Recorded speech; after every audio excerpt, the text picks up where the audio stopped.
Em todas as épocas da humanidade, sempre houve sofrimento.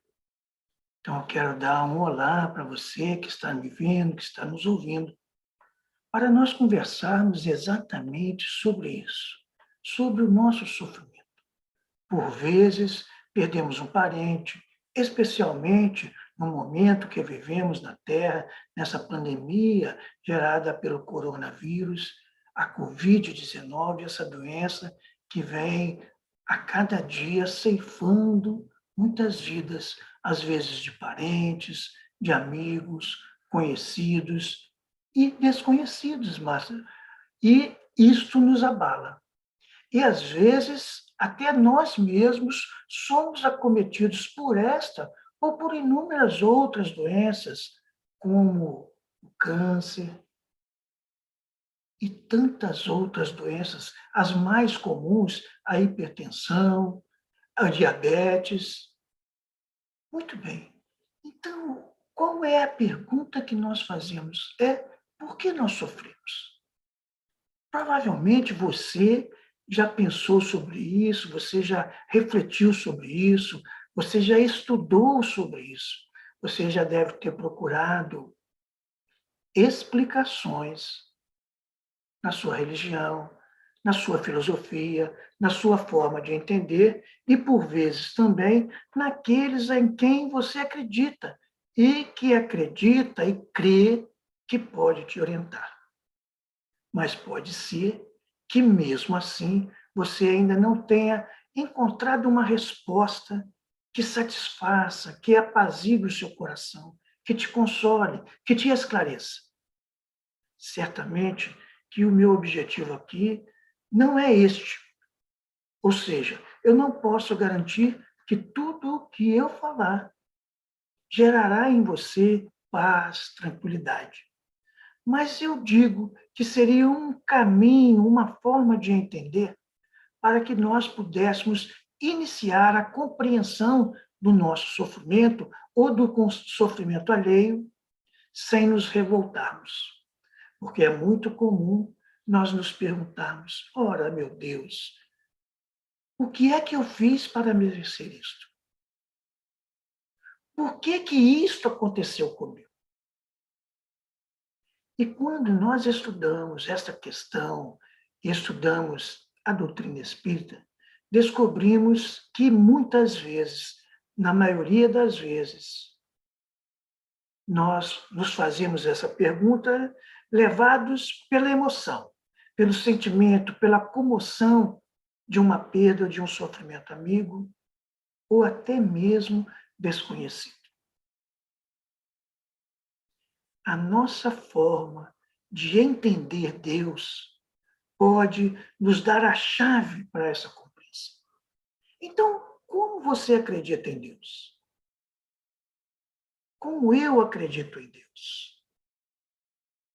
É muito comum nós pensarmos num Deus vingativo, num Deus que pune, num Deus que castiga aqueles que contrariam essa ou aquela lei, aquele que faz mal para alguém. E muitas vezes nós não vemos em nós nenhuma ação que seja contrária à lei de Deus ou que tenha prejudicado alguém. Mesmo assim, mesmo não encontrando razão em nós ou naquilo que fizemos, estamos sofrendo. Então vamos lá. Você crê de fato em Deus? Você que crê que Deus é um só, que só existe um Deus, não existe mais outro. Porque se existisse outro Deus, esse Deus não seria esse Deus que nós e que as religiões pregam de uma forma geral. Claro que cada religião, cada forma de entendimento da Bíblia, por exemplo, ou das mais variadas filosofias e doutrinas, entendem esta imagem, esta inteligência suprema, esse ser todo-poderoso que está acima de tudo. Cada um entende de uma forma diferente e nomeia-o de uma forma diferente. Para nós, é Deus. que nada existe nem igual e nem acima de Deus. Tudo foi criado por Deus. Nada existe que não tenha sido criado por Deus. A começar por nós, homens, almas encarnadas, almas num corpo de carne. Então, pensemos nisso. Deus criou tudo que existe no universo. Deus criou o universo e Deus criou tudo que existe no universo. O universo é infinito. Existem muitas coisas que nós sequer imaginamos que possa existir. Bem, acreditando que Deus é único, que não existe ninguém igual, nem maior, porque há aqueles que creem que Deus criou um ser e este ser se revoltou contra ele e vive competindo com Deus. Ok, mas se nós acreditamos que Deus é a única força do universo, é o único poder do universo, na verdade, é o único que pode tudo. E ele criou todas as leis que regem todo o universo. Nós acreditamos também que Deus é soberanamente bom e justo. Se Deus é soberanamente bom e justo, quer dizer, não existe nenhuma bondade igual ou maior que Deus e nenhuma justiça igual ou maior que Deus. Acreditamos também que todos nós, independente de cor, de raça, de partido político, de religião, de etnia, na verdade, de onde nós nascermos ou nascemos, não importa, Brasil, África, Chile, Argentina, Estados Unidos, não importa onde, todos somos criaturas de Deus. Todos somos criados por Deus. Se Deus, então, é justo e é bom, ou se quiserem, se Deus é bom e é justo, nada ele faria para nos prejudicar. Diz a psicologia que os fatos, que as situações, nas vezes, mais é como nós as enxergamos, como nós recebemos e não como elas são. Quantas vezes você, eu, já nos enganamos, pensamos que algo era de uma forma e, de repente, em pouco ou em muito tempo depois, percebemos que aquilo, na verdade, não era da forma como nós imaginamos. Não é assim? Acredito que você já deve ter, em sua vida, em sua existência, considerado que você se equivocou de alguma forma, de ter falado uma palavra maldita, de ter feito alguma coisa que deveria ter sido feita diferente. Assim somos nós. Somos almas criadas por Deus e estamos num corpo de carne. Somos eternos, não como corpo de carne, mas como espíritos que habita este corpo de carne e que sempre existirá. Então, se nós, a partir deste conhecimento que Deus é único, que Deus é soberanamente justo e bom, que Deus não muda e não muda as suas leis, Deus não derroga as suas leis, Deus não modifica as suas leis, porque Deus é perfeito. Então, já que Deus é perfeito, tudo o que ele fez foi perfeito. Há aqueles que pensam que Deus, na verdade, nos criou perfectíveis, ou seja, para chegar à perfeição. Mas, em germe, em essência, nós somos perfeitos. Mas chega em determinado ponto, ele nos dá a liberdade de escolha a partir da nossa capacidade de escolher, com o conhecimento de causa.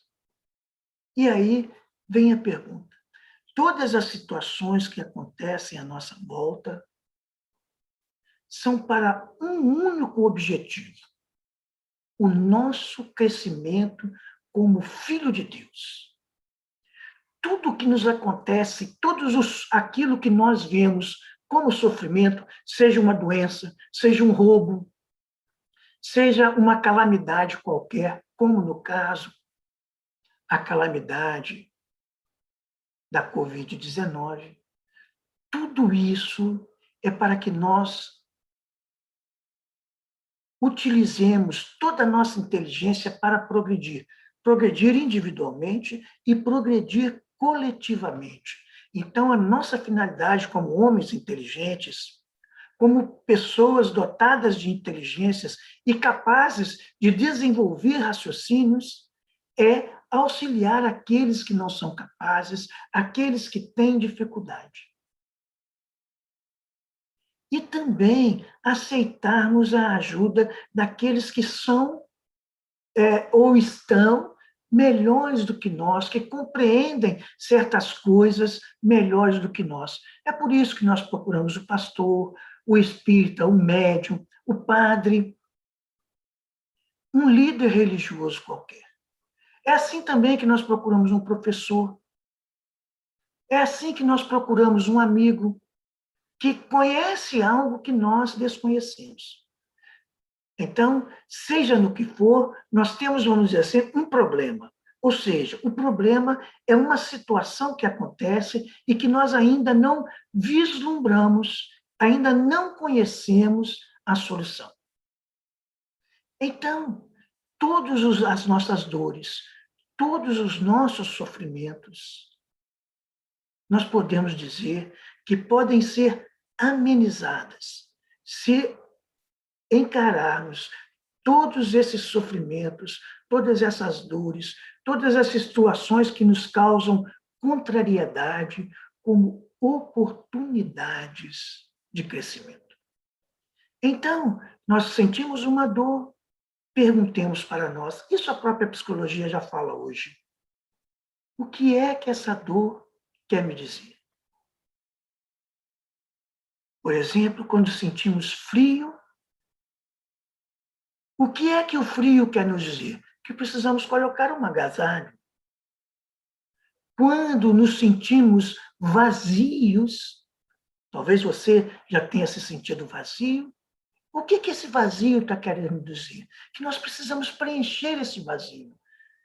E nós podemos preencher esse vazio com várias coisas, inclusive com divertimentos, com viagens, mas que muitas vezes não nos traz tantos benefícios como preencher esse vazio com a ajuda ao próximo, ao semelhante, com o estudo, com a reflexão, com a meditação sobre como podemos mudar tal ou qual situação, tal ou qual acontecimento.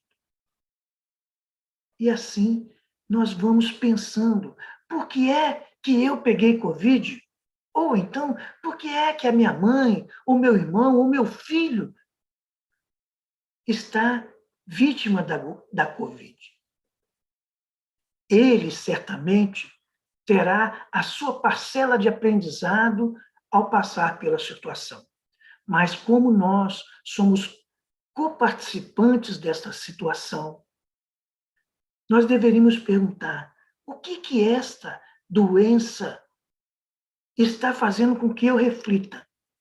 Então, no mínimo, ela faz com que a gente reflita de usar máscara, de manter o distanciamento social o melhor possível, de usar todas as medidas de higienização. Mas quantos de nós? Muitos estão fazendo, mas nós percebemos que muitos ainda não fazem. Aí perguntamos, então, qual é o ensinamento que esses que não seguem as orientações da ciência querem nos dizer? Que nós devemos nos sujeitar à ciência, que nós devemos seguir as orientações da ciência, que nós não devemos ser rebeldes. E, em síntese, a lei de Deus, de acordo com Jesus, se resume em 2 mandamentos: amar a Deus sobre todas as coisas e amar ao próximo como a nós mesmos. Então, se nós vemos em todas as situações que nos cercam a oportunidade de crescimento espiritual, a oportunidade de modificação para melhor nos nossos pensamentos, nas nossas palavras e nas nossas ações. A oportunidade de compreender melhor tudo aquilo que nos cerca, a oportunidade de compreender melhor e nos modificarmos para conviver melhor com todos aqueles que nos cercam. E também assim, ou consequentemente, aprendermos a amar ao próximo como nós gostaríamos que nos amasse.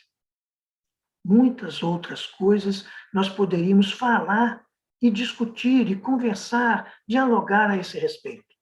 Mas esta é apenas uma dica.